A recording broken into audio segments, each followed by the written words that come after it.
এই নিয়ে 3 কেজির উপরে আচার করে ফেলেছি।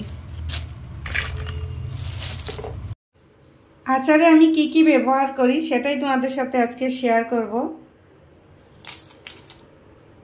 এই যে শুকনো মরিচ দিয়ে দিয়েছি, একটা তেজপাতা দিয়ে দেব। আমি কিন্তু গোটা কয়েকটা রসুনও দেই, তোমরাও দিয়ে দেখতে পারো, ভালো লাগে খেতে আর গন্ধটাও বেশ ভালোই হয় আচারের। আর সাথে দিয়ে দেবো মিষ্টি জিরা, এটা তো সবাই দেয় মোটামুটি। দিয়ে এগুলিকে হালকাভাবে ভেজে নেব। আর এই যে এদিকে আমি বড়িগুলোকে একটু জল দিয়ে ভিজিয়ে রেখেছিলাম অনেক সময় আগেই, এখন একটু ভালো করে ধুয়ে চিপে বাটিতে তুলে নেব। কড়াইটা অনেকটাই গরম হয়ে গিয়েছিল, তাই ঝ্যাং উঠছে, কথাগুলি বুঝতে পারছো কিনা জানি না। এখন হালকা করে একটু জল দিয়ে দেবো কড়াইয়ের মধ্যে, দিয়ে এটাকে ভালো করে ফুটিয়ে নেব। অনেকে আবার তেল দিয়েও করে, আমি তেলটা ইউজ করছি না। এই জলটার মধ্যেই আমি গুড়টাকে ভালো করে গুলে নেব। জলটা মোটামুটি ফুটে গেছে, এখন একটু হলুদ দিয়ে দেব জলটার মধ্যে, আর পরিমাণ মতো লবণটাও কিন্তু দিয়ে দেব। এখন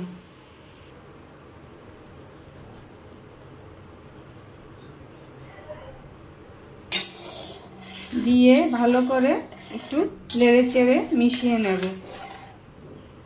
তারপর কিন্তু আমি এটার মধ্যে গুড়গুলো দিয়ে দেব।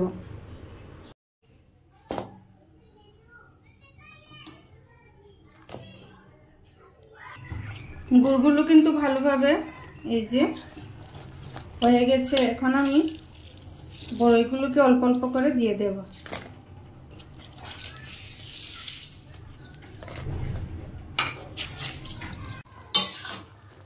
বড়মশাই ডিউটিতে যাওয়ার আগে বলে গিয়েছিল আচারটা বানিয়ে রাখার জন্য, তো এসে কিন্তু ও অনেক খুশি হবে দেখে। আর আমার ছেলে তো খুবই পছন্দ করে, টক বলেই লাভ নেই আর। তো মোটামুটি কিন্তু হয়ে গেছে, এখন মশলাটা মিশিয়ে নেব। আমার মা, আমার শাশুড়ি মা, তাদেরকে কিন্তু দেখেছি যে আচারের মশলাটা এইভাবেই বানাতে, একদম পেস্ট করে না, কারণ মুখের মধ্যে যখন আচারের সাথে মশলাটা পড়ে বেশ ভালো লাগে খেতে।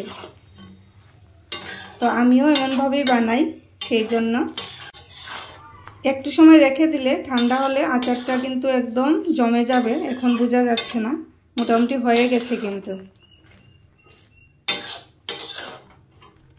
কষ্ট করে আমার ভিডিওটা পুরোটা দেখার জন্য সবাইকে জানাই অনেক অনেক ধন্যবাদ। আর কেমন লাগলো ভিডিওটা সেটাও কিন্তু জানাতে তোমরা ভুলবে না। টাটা।